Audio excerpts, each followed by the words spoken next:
we're good now. Today, we're honored to have family friend, survivor, and author of Scouts Dishonor, Tommy Womeldorf.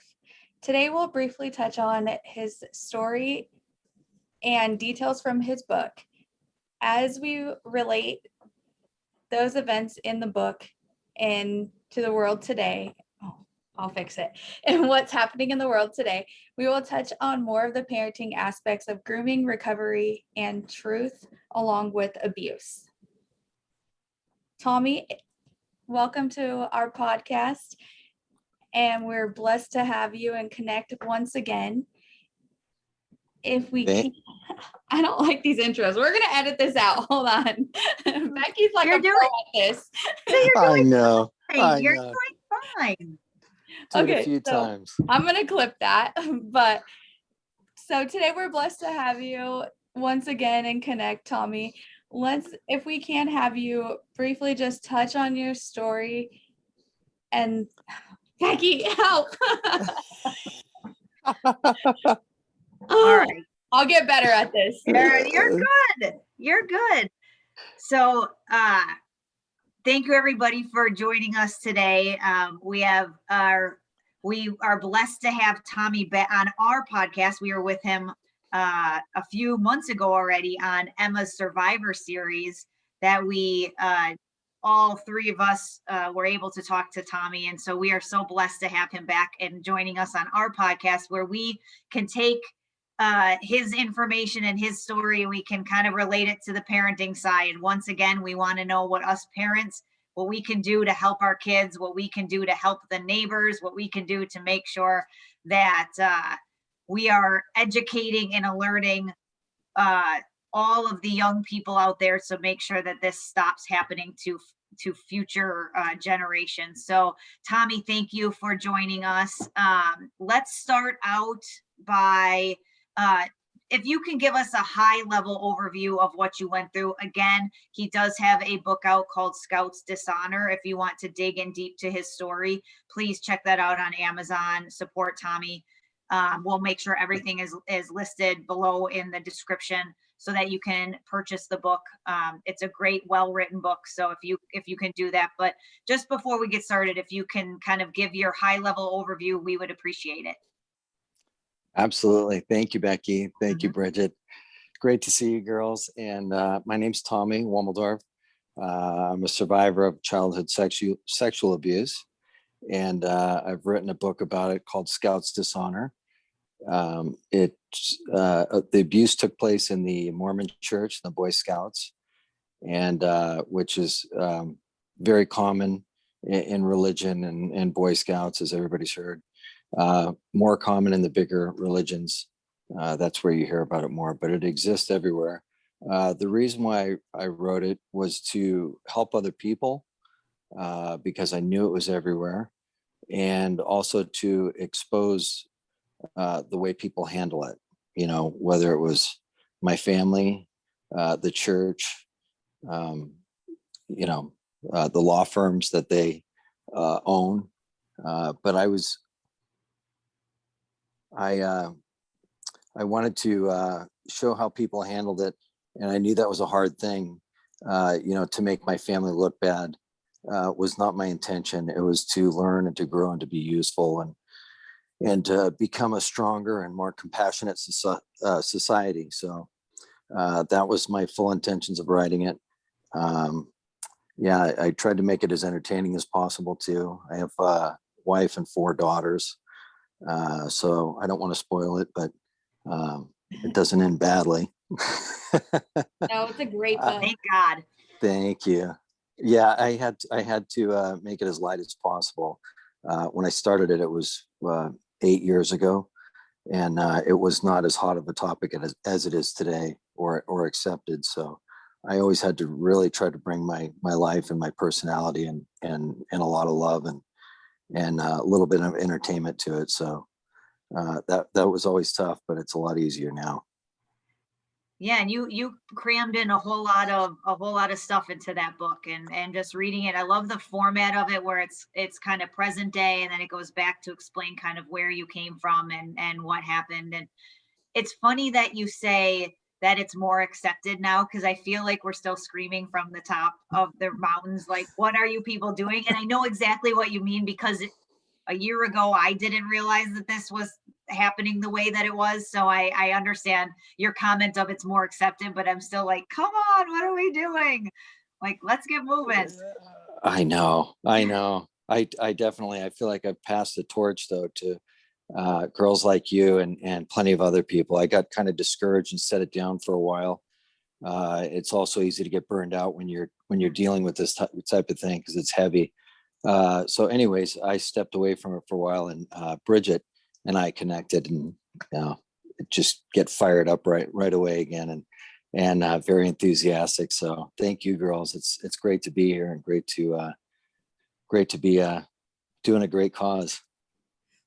I love that. And the fact of, even in your book, you touch on so many things. From, I would say one thing that really sets your book apart would be the mindset, how you touch on making the conscious decisions every day and living outside of the shadow, because society often tries to put us in a box. And even we see it with the social media and our kids and the trends going on. So that's one thing that you touch on too in your book, is making the conscious decision. And you touch on not only mental abuse, but then you talk about physical, and you can see all the different shifts of your mindset throughout your book.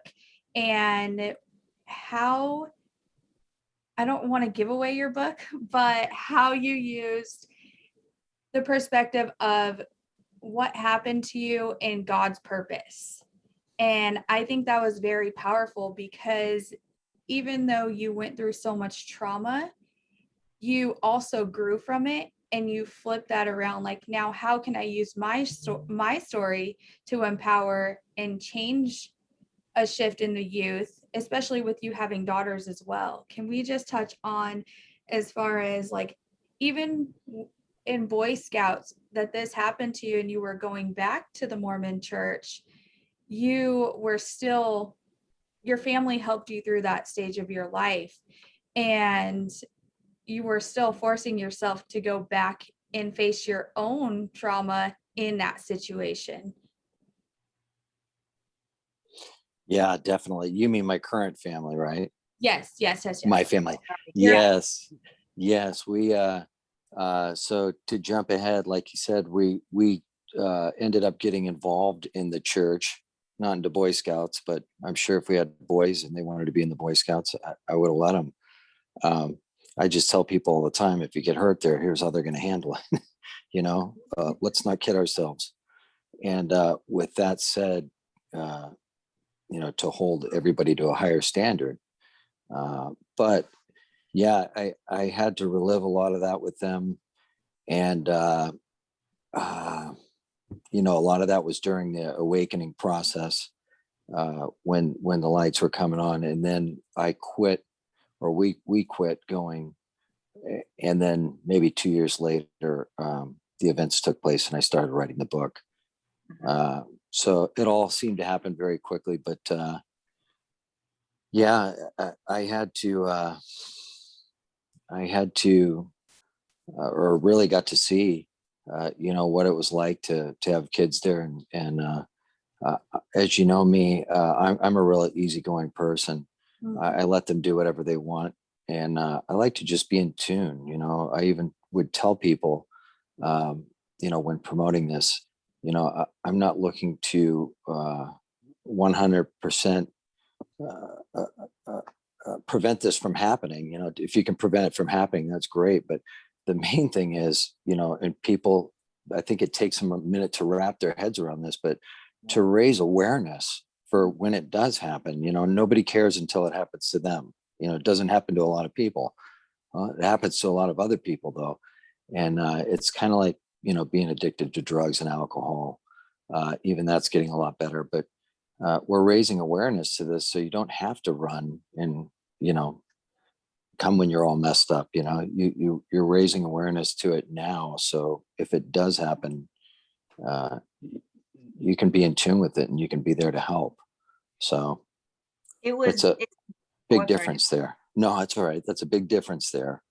Yeah. Yeah, and it's interesting that you say that, because one of the things where, like, Bridget said, we were at a baseball game today, and as we were walking by, there was someone, as unfortunately there often is, sitting there asking for money and whatever. And my mom had made the comment, more of an idea of, like, if you ever get to that point, like, I know you have more, I know you can do better than that. If you ever get to that point, I'm going to be very upset with you.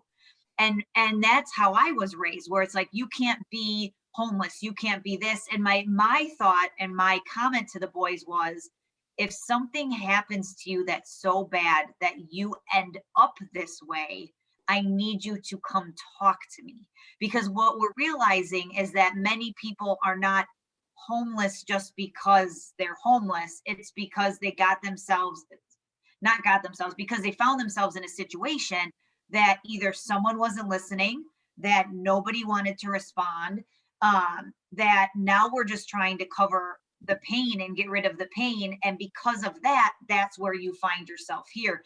And like you said, folks that aren't part of that or don't know that automatically put it on the person that it's them that's causing the homelessness, it's them that's causing the drug abuse, it's them. And although, yes, it's them doing that, it's oftentimes because of something that happened to them when they were younger or previous or stuff like that. And so you're absolutely right in the idea of, you don't know until it happens to you. I saw a statistic recently, over the last few months, that I don't know the exact number, but what it came from was that the Boy Scouts had X number of abuse cases against them in the last 55 years. And whatever that number was, because I can't do the math fast enough in my head, equaled out to be something like 1,400 cases per year. Wow. In the last 50 years, 50 or 60 years. That's how many cases have been swept under the rug, ignored, paid off, all of those things.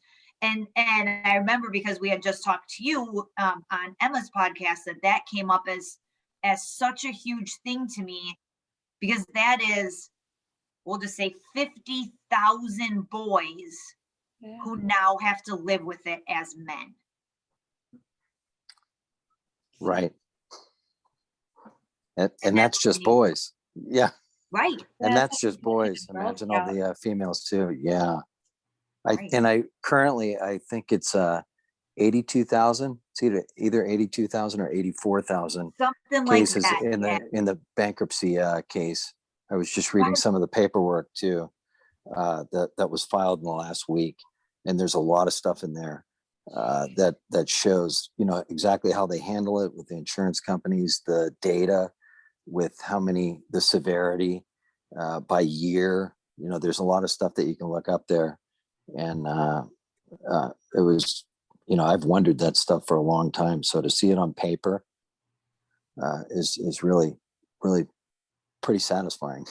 Yeah. And it's a big, we know it's a big organization, but we also know that, and for you, it was the Mormon Church, others, it's the Catholic Church, whatever. We have all of these, if it's 84,000 kids, boys, that were part of the Boy Scouts, and then there's 80,000 more here and 80,000 more here, those numbers start to get really big, that all of a sudden it's your next door neighbor who went through this.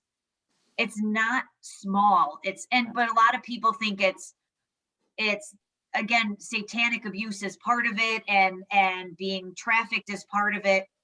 But sometimes it's just your neighborhood child, and not just being aware. And that's kind of where we are on the podcast, is how can we continue to bring these stories forward so that parents can know about it, so that they can talk to their children about it. And then so those kids like ours that are in middle school can start watching their friends and hey, are you okay? Or is this, you're seeming off today. Is there something going on? Yes, absolutely.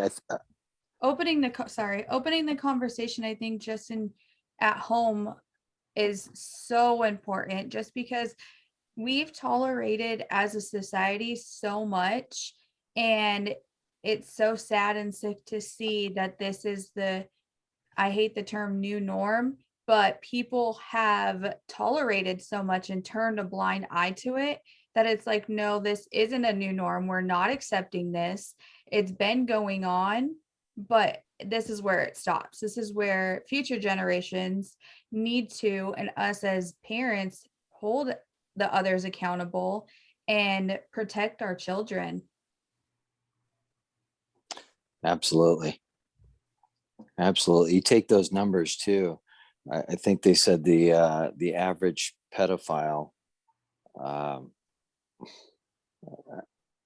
again, the numbers, I'm not sharp on the numbers right now, but the average pedophile, 10 to 100 victims, so it spreads like crazy. And I've always told people, in my story, I said, I believe it's a cycle of confusion. So I am one of those, unless I wasn't in a clear understanding and had a clear desire not to go that route, to play out confusion.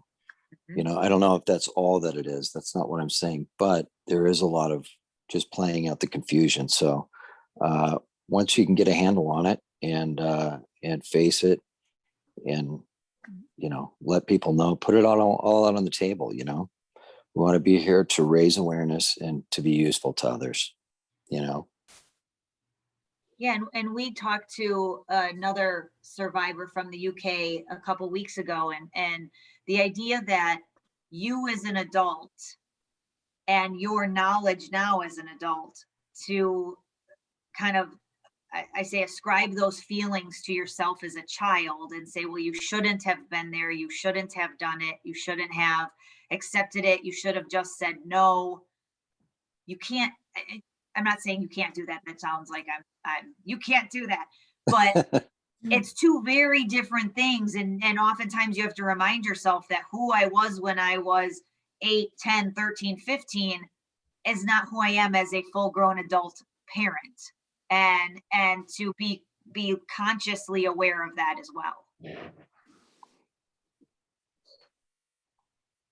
Yeah, definitely. And the other thing too with that is, we often as a society don't want to believe the survivors or even listen to survivors, and they automatically get so much hate and so much, like, the pain that they get from society in general, and how it's now a trend to make these memes and bash one another. And it's just so sad, because if it was a celebrity or someone that they follow, an influencer, immediately they believe anything that person says. But it's just like, really, you don't even know that person, but you're just so willing to accept anything and everything that they say or that you see comes across from them, or you get so wrapped up in their lives, and it's like, but you don't care about your neighbor or what's happening in your own backyard. So I think that's one thing that people should focus on, is not only the awareness, but getting involved in your own community, just because it's happening. And like you said, don't wait till it comes to your front door to now care about it or speak or do something about it. I think it's the prevention and education and what we can do together to make a change. Absolutely. I totally agree. And I think we're doing a great job. And the next generation, our kids and this next generation is going to really run with it, compared to going backwards. I'm really hopeful and excited for them. I always tell my kids all the time, you don't have to, there's certain, you don't have to go all the way with something once you call something out, but you can at least, you know what I mean, with your facial gestures when you walk by, go, that's completely wrong, and look at other people. We don't hold each other accountable and discipline each other the way we should if we were to care about each other. I believed that for so long. We had a good friend of ours, my and Bridget just asked the other day, a lady, are my age, and she's a little older than you girls. But she asked just the other day, well, what could I do? Like if I was going to a church or something. And I said, that's great that you ask, I said, anything, anything, whatever you do, you go in, and you don't want to, knock on the office door. What are you guys doing about child sex abuse? That's not what you want to, do, something like, I know you guys help a lot of people here. This is a good organization. What do you do in the case when somebody does get hurt here? How do we handle that? Whether it's your church or not, uh, if they can't give you a clear-cut plan or show you some sort of enthusiasm behind that, then they're probably not facing it, and I mean, that goes with anything. That goes with a household, with a religion, with a business. It's everywhere. Like we've seen the Olympics, in Hollywood, and then of course, like at a family level also. But yeah, I just love to hold people accountable, and it's so painful when there's not a lot of people willing to chime in at all. That, like I said, I got really discouraged and I had to set it down for a while. So when I do see people that are marching forward like you girls are these days, it's great. I love it. It's contagious, and I love being a part of it. So I love that idea that you don't necessarily, like, you don't have to be, I'll use the Karen. You don't have to be a Karen with a cell phone in your face yelling at somebody because they're doing something wrong, but you can very easily give a disapproving look. You can, and it happens a lot. Now, could that end up escalating into something bigger? Yeah, it could, but most of the time it doesn't. And I don't even think that we hold kids accountable anymore. And like, it's one thing if you're holding someone your own age accountable, but us as adults, when we see bad behavior, we expect that the other parent, that their parents are just going to handle it. One, they may not care, or two, they're not seeing it. And if my kids were doing something that was interrupting or disrespectful or any of that stuff, and I didn't see it, I would love for another parent or an adult to be like, that's not acceptable. You don't get to talk that way. You don't get to do whatever, but we don't do that anymore. you're right. I totally agree. We don't hold ourselves accountable anymore as a society. So I don't know how we're ever going to start holding others accountable otherwise, but I am 1,000% with you where accountability has gone out the door, and now we can't even, we're so wrapped up in our own, we're so wrapped up in our own bubble that now we're, like you said, Bridget, we're more worried about likes on a screen than we are to look out the window and see that the neighbor kid's getting taken away in a truck. Like, come on, look out the window, be aware. Absolutely. Yeah, as society, we lost a lot of that human connection and just the genuine decency of loving your neighbors and just even your own family. A lot of people still struggle with even trying to adapt to society as well as trying to figure out how to love themselves because they're trying to fit into this mold and they're not being their true self. Yeah, absolutely. I've told my girls ever since they've been growing up, if I ever find out that you witness anybody getting bullied or or abused or anything, and you don't stand up or do something, or bring it to somebody. If you can't handle it, or you and your friends can't handle it, you don't bring it to somebody else. You're not going to live it down for a while. I'll let you hear about it. So people can handle it in a lot of different ways. I got a roundabout way of disciplining my kids. Not much a guy can do with girls, so got to get crafty. Well, and I think that with you and in your book, you touch on it, and then just our conversations we've been blessed to have with you as well, from a fatherly side and being a survivor and everything that you went through. Your daughters, you've been nothing but transparent with your daughters and your family in general. And yes, you've gotten pushback from hanging around certain family members or certainly certain friends in the community once this book came out and the perspective people kind of took from it and then blamed, oh, well, you're shaming the church. And you're like, no, I'm just raising awareness and trying to help the next person. And it's not saying, like Becky said, it's only the Mormon Church. It happens everywhere. And we're not saying it's only Boy Scouts. It's just a situation where this did occur and you're raising awareness, and you've been nothing but transparent with your daughters, and they're so comfortable in talking to you about it. As far as like if their friends have something going on at school or they need advice, they're so comfortable in coming to you. So I think that's one key takeaway for parents, is not to sweep stuff under the rug and be open, communicate, and just honest and tell the truth. Yeah, definitely. Definitely. And I've had a couple of my daughter's friends come to me, you know, like maybe if I'm giving them a ride or something, come to me and they're, you know, talking, and then they'll say, Dad, you know, so and so went through this, and they're looking, stuff like that. And, you know, and I come up with it early on that I tell people all the time, I'm really sorry to hear that happen, but I'm thrilled to death that you're reaching out to somebody like me. And then I tell them, try to get it out as much as possible, you know, without running up and down the street and airing out your business. But you really want to find quality people and get it out there. And I mean, it just all goes back into raising awareness. I tell people all the time, you know, I mean, it's everywhere, right?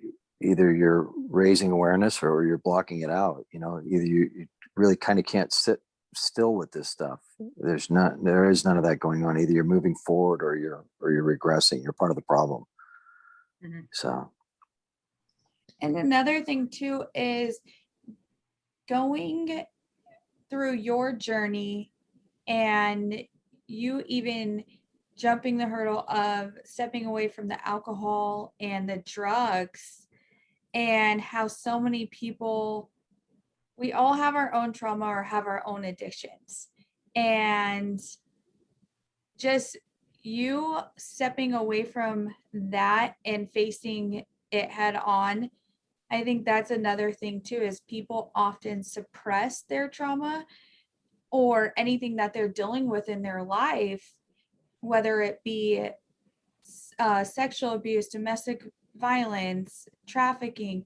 Everyone suppresses something and turns to an addiction, and they often numb the pain. So you go into, and I suggest everyone buying a copy of Tommy's book, because he goes into his journey very detailed as far as flipping that dark side and turning it to light. So I think that's one huge thing I took away from your book, is just knowing how to flip the dark to light and just changing that whole perspective.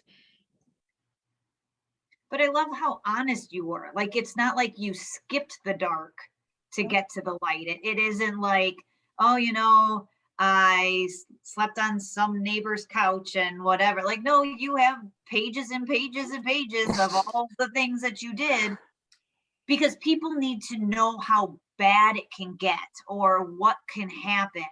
And so I love the honesty, and I love, like Bridget said, that there is a light at the end of this journey, and you show that even though it can get bad and even though these things can happen, you're not forever stuck there.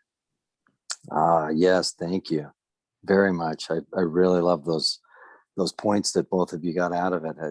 It reminds me of two things. Reminds me of one, that I was involved in a trauma healing group here for like 5 years, and one of the guys, I'll never forget, most of them, but anyways, one of them is a doctor, and he was a doctor, and he was sleeping in homeless shelters, and he had a family and a house, and he just felt like that's where he fit in. That's where he felt comfortable because of all of his trauma. And I just loved the guy right away because I could really relate to that. But just like you said, there's a lot to uncover there. And I think it's full of a lot of great points and a lot of great tools and a lot of stuff. There's just a lot of stories that are weaved into it.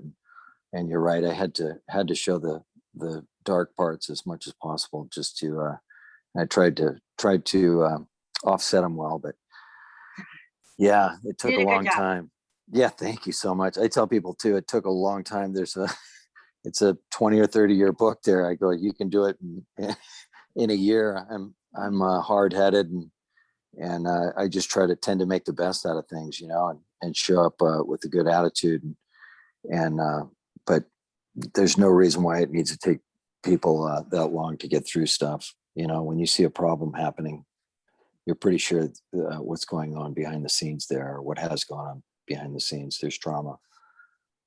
Yeah. So one of the things that we try to bring in this podcast is awareness to things. And I know in your book you talked about this specifically, and so maybe if you don't want to speak, give up your book and do that if you want to kind of talk generally. But like we talk about the idea of grooming and how it isn't what people think it is. It's not the idea of it's not always the idea of I'm going to hurt you or I'm going to this, you have to do it. A lot of times it can be, hey, I'm your friend. This is our secret.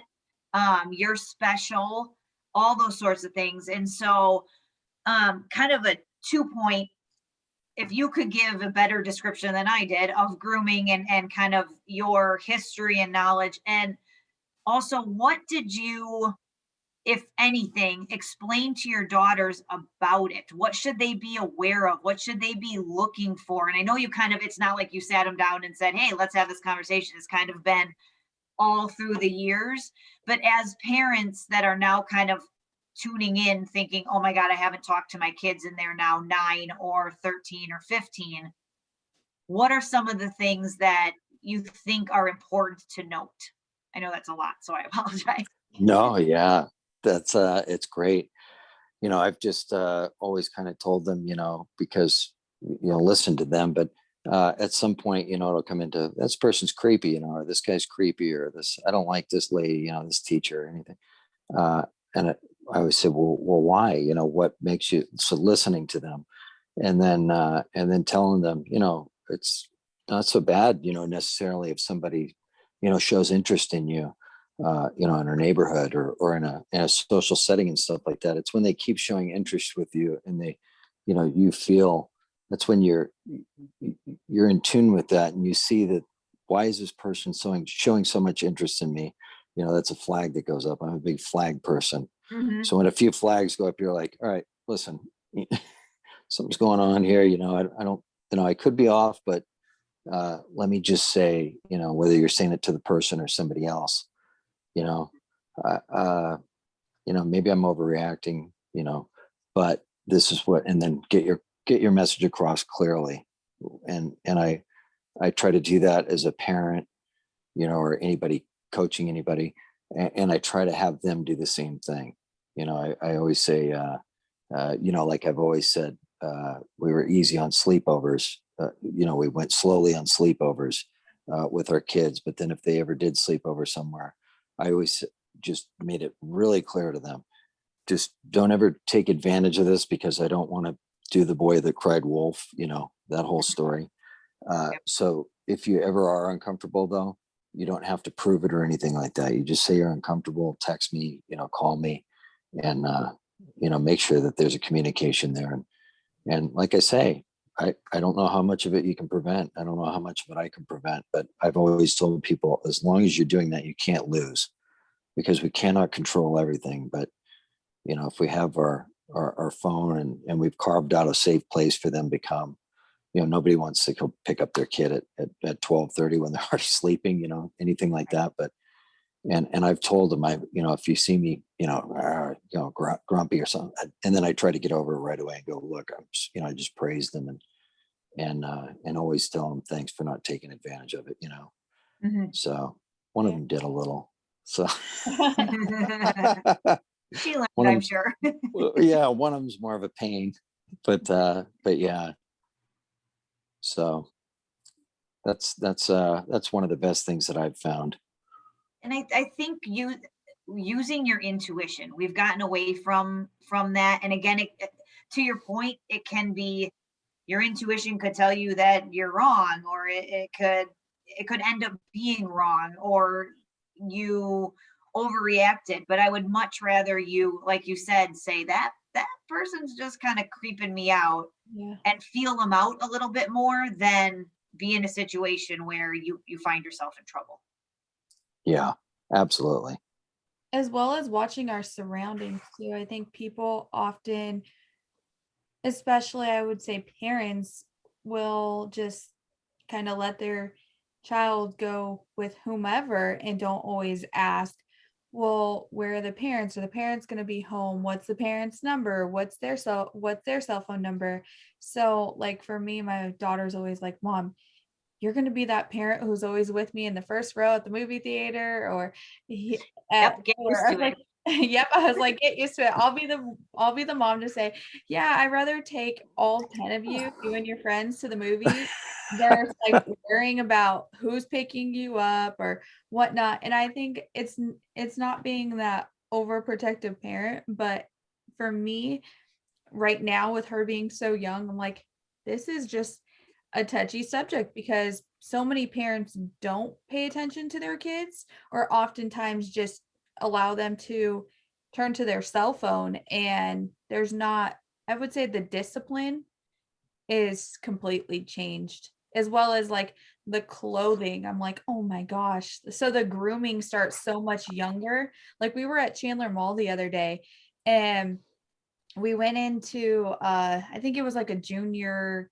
Q, and I was like, I didn't even know they made that store. We just had to go to Apple. I never go to that mall. So she's like, can we go in here? And I was like, yeah, sure. Like, let's go check it out. And so we went in there and I was like freaking out. I was probably that annoyed parent in in the store because I was like, oh my gosh, where's the other half of this shirt? Like some of the clothes, I'm like, adults don't even wear this.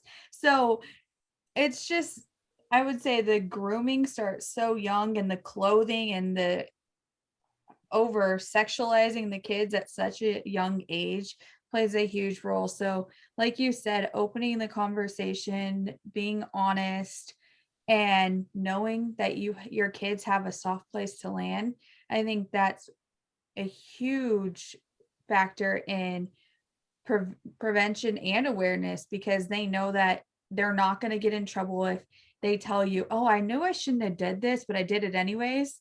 And they know that they might upset you for a brief moment, but then you're going to be there to pick them up if they're uncomfortable or something like that, if they were ever in a situation. Yeah, the soft landing doesn't mean they don't get in trouble. Yeah. That's It just might be the initial reaction. well, and like my son said and a couple of podcast episodes before, is like, I would much rather your parents yell at you and get in trouble than for you to be dead or for something bad to happen to you. And I was like, that's exactly it. I just, if you do something wrong, you better expect to get yelled at, but don't think that it's going to be something. So I would much rather you be honest with me and stop it at the beginning than try and fix it yourself and make it worse than what you already have. So Yeah, that's a huge one for me too, is honesty. And not silencing your kid, listening to your kid no matter how annoying you may think that they are, or if you're in the middle of doing something, like you often see like parents are on their phone like this and your kid taps you or tries to say something and they're just stuck into their phone. It's like, hello, I'm talking to you. So then of course that kid's going to start acting out of bad behavior because they just want the parents' attention. And I think that's another thing too, is the love. They just want love and attention. and the idea that if they can't get your attention for something innocent and benign, when are they going to get your attention when it's important? And that's my biggest thing. And that's something that I've had to do a lot of like healing and different things in my own life for stuff that happened when I was younger. And that's the biggest thing that I've learned out of it, is that if I don't listen to the 95% of nonsense that I have to listen to, that is whatever, then they're not going to hit me up with the 5% when I really need to be, when it's someone's bullying me at school. I'm having trouble here. I don't know what to do in this situation. I heard this story. They don't bring that to you because you didn't listen to them about the YouTube video that they really wanted to show you. And Yes. so, and we're all busy. And so I oftentimes will have to kind of take a deep breath and be like, okay, this is important to them. And then even if it's like, I can't watch now, but give me 10 minutes and we can sit down and watch it. Those are what they're looking for. And that's what will make them come to you with, I just found out my friend was doing drugs. I just found out that this happened. My PE teacher touched me. Whatever it is, that's when they'll come to you, because you watched the unimportant YouTube video. Absolutely. Yeah, you could keep that flow open. As far as grooming and other flags, is there any other thing other than honesty, open communications with your daughter? Your daughters or kids, I'm going to say kids in general, that could help the awareness or prevention?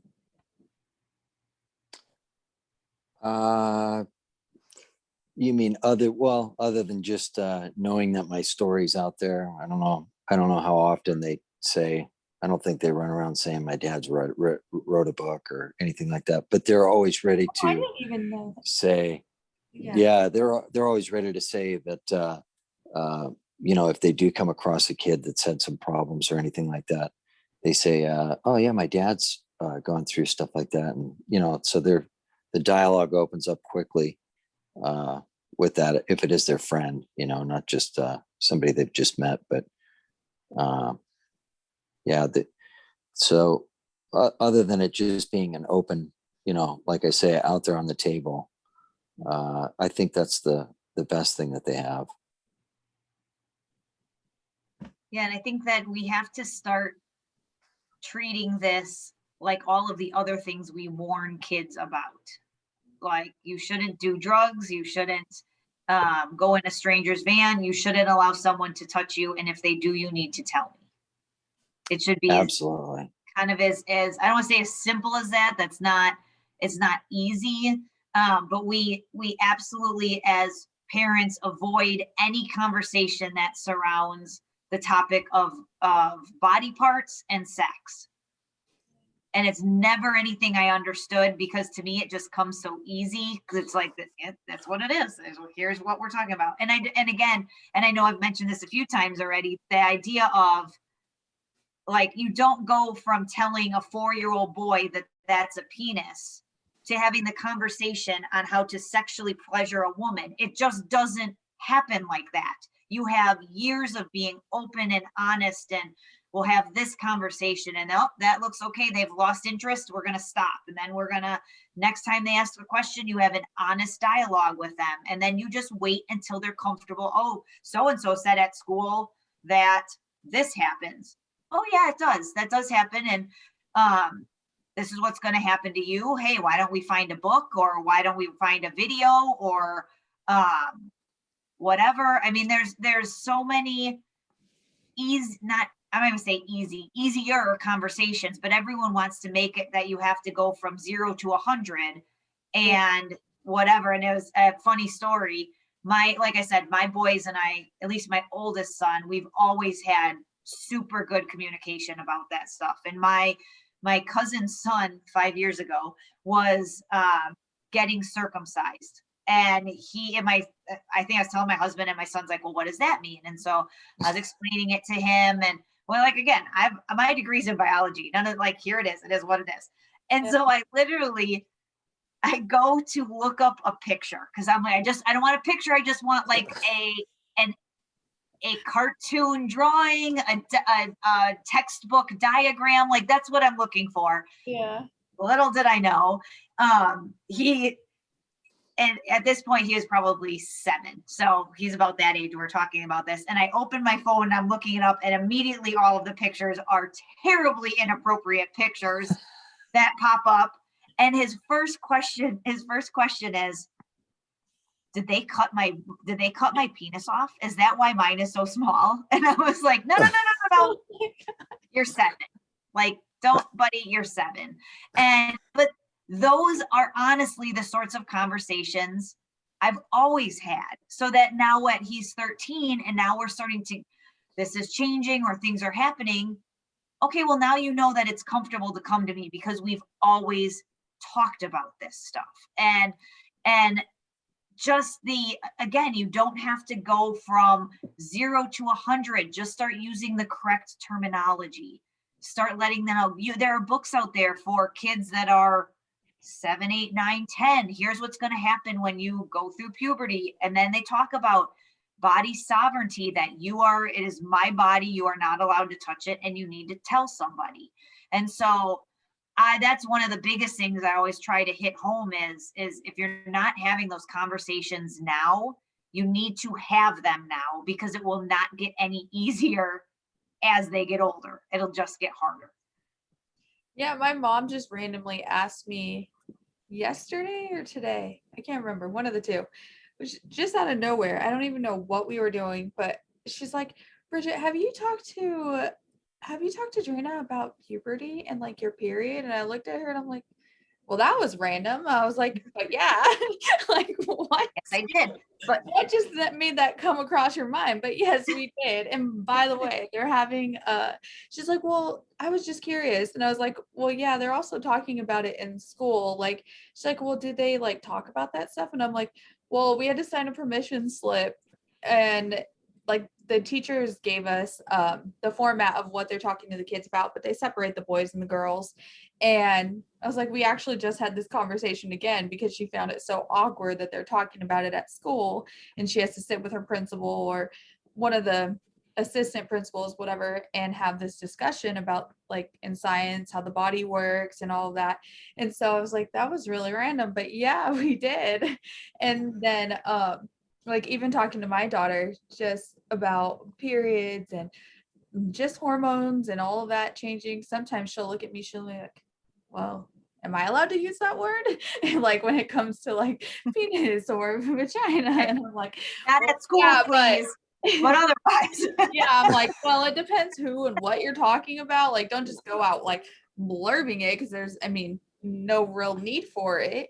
But yeah, like it's not a bad word. You're not going to get in trouble. So I think that's another thing is like people often like make it such a like fearful thing, or the terminology of it. People are like, oh, they're scared to say it. Like, why? Like, it's really not that scary.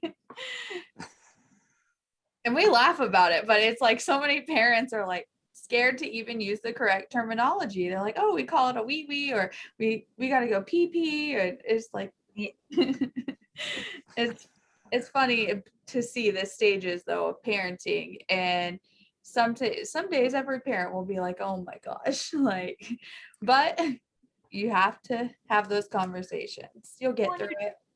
Yeah, and you don't want your kids to only hear it from their friends at school, or only learn about it when they're uncomfortable with the assistant principal sitting in the classroom. Like at 10, 11, 12 years old, that shouldn't be the first time to hear this terminology, because unfortunately now some of those kids have already, especially girls, have already hit puberty, and now we're just talking about it with them. Like that we're too late. We're 3-4 years too late at that point. So that, to me, that's just such an important thing, so that, well, again, like what you went through, that there's someone that you are able to verbalize it. Again, now on the opposite side of that is parents have to believe it. And it's got to be, like you said, you don't want them to cry wolf. You don't want them to be telling stories that aren't there, but If it's something that's not normal for your child and they come back and like you said, they say, oh man, that guy really creeps me out, or I don't like to go to that person's house because their dad does XYZ. You got to be listening. Yeah. Yeah, absolutely. Absolutely. I was also thinking about, you know, going around the house, you know, naked or, you know, when you're changing, showering and stuff like that. That's something that I had to face a long time ago. And my wife and I both were more ashamed, you know. I think hers was like, yeah, put some clothes on, you know, her parents and stuff like that, her upbringing. Mhm. That's just the way they handled things back then. They weren't bad people. Yep. But then ours too, with the religious, you know, I had a really cool family, really laid back in a lot of ways, but you know, in that way, and you know, sex was Mhm. this horror. You know, it's somebody explained it a good thing. They said with the mix of street information that they were getting, you know, porn, you know, magazines back then, and religious upbringing, they came up with those two things, that sex was this horrible, filthy thing that should be saved until you're with the one that you love. Mhm. If that's not confusing, you know. And I was like, I love that. That's exactly, you know, Yeah, I it's think this horrible thing. But yeah, so we just didn't want to shame them. And to this day, you know, they're growing up, they're almost all getting grown up, but to this day, I mean, we don't walk around, but there's no avoiding anything. You know, if there's a glass shower or something like that, we walk by, and they're the same way as I am, and I'm the same way as they are, you know. I mean, I've told them, I go, otherwise you're gonna end up like me. I mean, I remember in junior high we had busing and stuff. It was like you know, showering and stuff at PE. It was like it was almost like a jail, you know. It was Mhm. borderline violent. There was a lot of tension there and stuff like that. You go to join a gym, you know, you're gonna be in shock with this. Yep. You gotta put Yep. your embrace your body the way it is, and your Yep. sexuality and the way you see people. And you know, I think that's one of the factors that we've gone wrong with our society. I think maybe Europe is a lot more free with their sexuality, but America's pretty uptight. Probably a lot to do with religion. Yeah, well, and it's like a skewed version of that, because you're exactly right. Like we all sit back and we don't want, everybody's covered and we don't want all that stuff, and but we watch it on TV all the time. Like Yes. it is in movies, it is on music, we have videos, like all this stuff is constantly in our face, except it's the photoshopped, polished, everything is fake, all this stuff. And that's what we see. And then, like you said, you're going to go into a gym and you're going to be like, wait, but those people don't look like what's on TV. No, that's what regular people look like. Right. And that's what you should look like. And that's where we should be. So you're right. I mean, like I said, I grew up Catholic, and I think my conversation was keep it in your pants. Like that was that, or mine and my brothers, like that's kind of what it was, because we just never talked about it. And so then you see stuff on TV that is contradictory to this idea of wait till you're married, wait till you love somebody, blah blah blah. So then now you have this, it's bad because it's the religion tells you it's bad, but everything in society is telling you that it's good and it's okay. Yeah, Hollywood's going to teach you this way. Mhm. Yeah. Yeah, you're We don't want better come Hollywood up with teaching anyone anything. right, right. We better come up with our own identity and our own ideas, and be aware that you know, who's shaping them if we're not, right? Yeah. That's That's huge. Yeah, we're starting to see that more and more too, which is great. People are really waking up to a lot of this. I know it yeah. didn't do me any good. I'm not saying it doesn't do everybody good, but it didn't do me any good. But I think too, like you live and you learn, and don't ever regret things. You just take that lesson and you learn from it, you grow from it. Everyone does a lot of stuff that they shouldn't be doing. And it's like, hey, why did I do that? Or even too, like oftentimes people, when they're under the influence of different spirits, whether it be beer, drugs, different alcohol, tequila versus vodka, like it changes your whole, it's your little alter ego. So I think too, even just it goes back to accountability and also knowing your limits and who's around you and your influences and just your, I think for me, it's always like your vibe attracts your tribe. So just having that circle and knowing what you're around and that your surroundings for me is huge.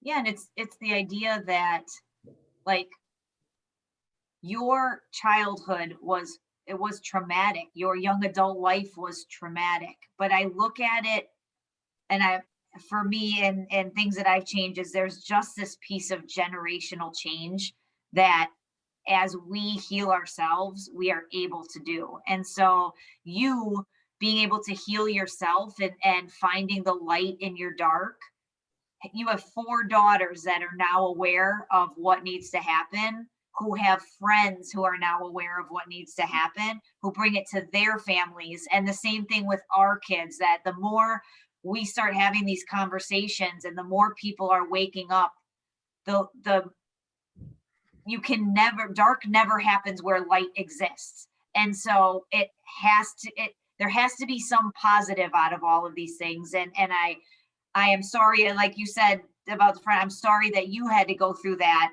yourself, but I am so blessed that we are here able to talk to you about this, that we are able to bring this awareness to other people, because we've got to bring more light to the conversation. Absolutely. Oh, thank you so much, Becky. Very, very well put. Yes.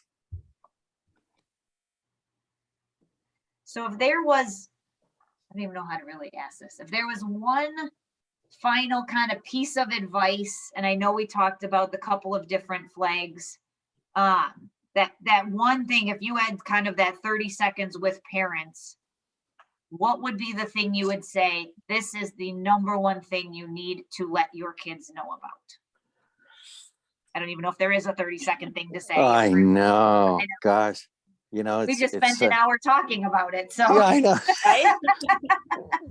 It's such a personal thing. Like when you see somebody, and then, you know, if somebody doesn't even ask for help, but I guess if somebody was asking for help, some of the biggest things for me is, you know, like I say, there's so much in the story, and so much that I've learned, and so much that I share there. You know, I don't know if people get it when they just read it for the first time, or if they get it at all, but there's so much in there. But with the unconditional love, yeah, that's a whole nother that's a whole nother thing for me, that, you know, my idea of God was so messed up, and I love when I find people that have a messed up idea of God. I'm like, oh, you hit the jackpot today, you know. I'm not going to leave you alone, you know. So and I said, if you could only imagine how bad my idea of God was, that I let it get, and then how much it turned around when I was finally open after years and years. But this unconditional love reminds me of one of my daughters right away. You know, we have to let go, or I have to let go of my idea of what they should be, because then it becomes the conditions and the agenda, and just jump through this hoop. Just same thing that didn't work for me. So I told them early on, I'm going to love you no matter what. You know, I'm going to love you if you become a homeless person, if you become a pilot, a lawyer, a doctor. Doesn't matter to me. You know, I'm proud of you just for showing up. If you don't show up and give an effort, so we have that there. And then the second part of that is you have to you will get tested. You know, you say, I don't care what type of boy you go out with, you know, and then all of a sudden they bring home a boy, and you're like, but not that kind, you know. Yeah, I didn't mean that kind. And so that happened to me, you know, and I had to be aware of it. And I was like, that's not who I would have picked, you know. And I had to let that go. You know, I had to talk to somebody, I had to coach myself, and let other people coach me, and get that out on the table, and let them go. And so I don't think a lot of people do that, you know. And you could say I'm really lucky, you could say I'm really unlucky, but yeah, the extreme like a friend of mine says, he says about like recovering drug addicts and stuff like that. He goes, it's really neat. It was my normal friend. He said, it's really neat. He said, seemed like really bad people that were forced to become really good people. And I was like, yeah, exactly. That's the neat thing about it. They're forced to have a good life. So I think I have the greatest philosophy and the greatest life that's been given to me. I didn't come up with it on my own either. I'm just sharing it. So a big part of that would be that unconditional love. And then, just like we talked about, being okay with your body, your sexuality, and there's flags that go up, like Bridget said, the way people dress, the way kids dress, the way adults dress, it's like, what are you looking for? Are you okay? And who's grooming you? Is the fashion industry grooming you? And are you falling into that and then grooming it? So anyways, it just really kind of being aware and being a well-balanced person, and then talking about this stuff in open. I don't think you can go wrong. I think it's pretty simple, but if you're not talking about it and looking at it, then it's real easy to not be aware of it and kind of have messed up kids, or fall into that and find yourself, what's happened. So I don't know if that answered that all the way. Yeah, that was, Yes. I love that answer. Especially the unconditional love. I think that's one thing, like in my family, us being so family oriented, that's one thing that my parents have always pushed to us kids, was the unconditional love. And when it came to guys and my dad and him being overprotective, it was like that tough love. And we were always, when it came to guys, we're like, well, we're not bringing any guys home just because we didn't want to have to like answer to my dad. You better be really good. Yeah, but then my dad, even like he growing up, we had that fatherly figure role of the unconditional love, but then at the same time, he taught us as far as like our self-worth and valuing your body and respecting a woman and what it is, and just the true meaning of it, where it's so sad seeing like um our generation today, and even like the dating scene, it's like, okay, we're gonna need a whole long list of dating. Like for me being a single mom, I'm like, okay, now I gotta ask, like, do you have the COVID vaccine?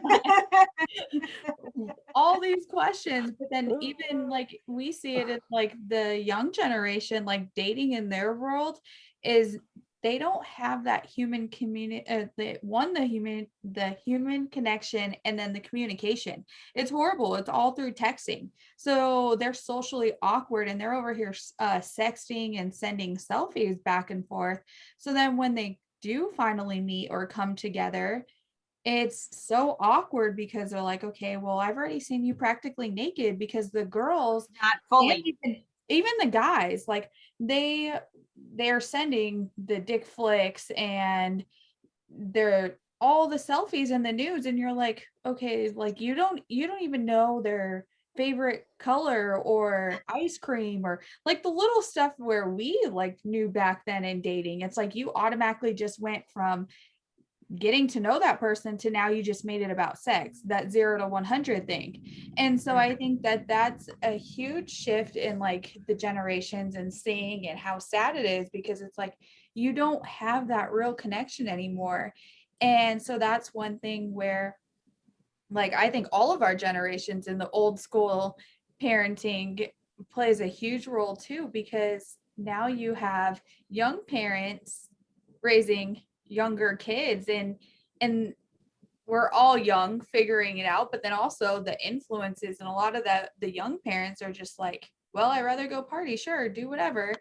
And I think too, the social influences, and for like my family or us kids, my dad raised us to be more of that independent, and like work for everything you have, not really rely on a man. But when you did find one, and the unconditional love, he taught us a lot about self-love. And I think being comfortable with who you are as a person and self-love, you have to have that first before you can love somebody else.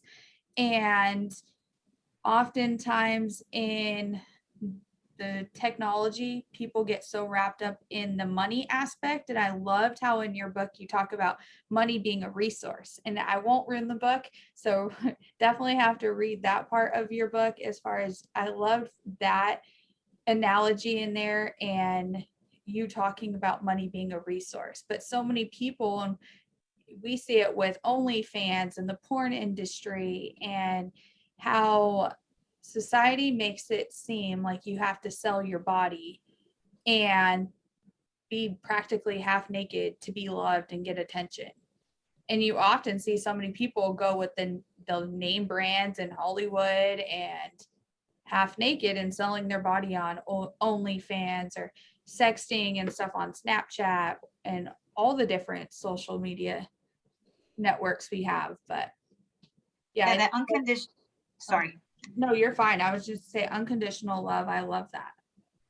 It goes for yourself too. You have to unconditionally love yourself, because if you don't, then you have nothing to give to somebody else in that whole area. And I know that as a young adult, as a child, the whole kind of conversation of God, I never understood the idea of unconditional love. You're like, oh yeah, God loves you, blah, blah, blah, you can do whatever. But then you have kids and you realize that you will unconditionally love your child, and then you apply that kind of thinking to God, and you're like, what is going on? Like, that is so crazy wild to me, that is how I kind of see that relationship. And so I think that is like, it was the best answer. That unconditional love piece applies everywhere from yourself all the way through, all the way up to what you get from God, and everything in between. So that was a perfect answer to a very long, crazy, drawn out question. Oh, thank you. Thank you very much. And going off of that last question, we're going to do the similar question, but for any survivor listening. And when it comes to the healing process and kind of having faith and moving through facing your traumas and your truth and standing in your power to heal and you becoming the man you are today. What would I say to another What survivor? would you say to a survivor? What's the best thing? To try everything. That, like I talked about with that trauma healing, was really big. And then writing, the book that I wrote and published this was started out just as journals, from current day, journaling stories. I've got a memory like an elephant, so That's awesome. I remember like a lot of stuff even when I was blacked out, or semi blacked out, I guess. But yeah, a lot of writing there. You can write, you can burn it, you can put it in a safe place, you can share it. But yeah, writing and just getting it out there and working it out in a therapeutic way, whether it's on paper or in a intense healing group, and then I can talk about it with anybody. Like I said, I for the last 4 or 5 years before the pandemic started, I was like a cab driver. I did that on the way home from work, or Uber, and I would talk to everybody. You only have 5 minutes, 5, 10, 15 minutes with them. I talked to whatever was on my mind. And a lot of times it was that I just bump it, bump it off people, it's open. You can talk about whatever you want to. So I just throw it out there, and if they didn't want to talk about it, change the subject. But I could talk about it anywhere. So the thing is that just when you decide that you want to get it out there, I guess that's the most powerful thing, that when you decide that you want to get it out there, that you're going to transform yourself, because it's not going to be in here. This cancer, you got to bring sunlight to it. This cancer, I like to tell people, with me, it was very clear that was like a cancer that survived in darkness and stagnation. So the more you got it out, the more the sunlight would hit it. And there's a lot more healing that would take place there. So yeah, try to empty out, like it's a septic tank, right? Yeah. Clean it out, and have a nice clear tank to work with, and have the spirit shining. So that's always been my thing. So just to get it out is really, really good. And to continue to do that, it's, like exercise or anything else, you're going to get stronger. So. Yeah, and know that there are people like Bridget and I too, that's not our story, but we absolutely are here to shine that extra light and to listen. And again, we are believers and we are truth tellers. And so know that there are people, if it's not us, there are also people out there just like us that are now on this fight with all of you survivors, knowing that is we've got to get this out there. Absolutely. Yeah. And It's downhill and shady now that girls like you jump in and start fighting, How about we got it? And two, like, there's no perfect timing and no perfect way to just do life for us. Like, all of this, we weren't even planning on starting a podcast. It was just like, hey, we jumped right into it. It's like God's put a lot of people in our path, and I mean, there's different experiences that happen in our own lives that got us to this point, and same with you. Is we have so many experiences and we can learn together, learn from one another, and just know that if you ever need anything, and if you need someone to listen, have your story heard, or just for advice and you need someone to listen, definitely reach out to any three of us. We are here and we'll help any way we can. If we don't have the resource to do it, we'll find a connection or find a way to figure out how to help, especially if you're trying to recover, get out of the alcohol, drug abuse, or even relationships.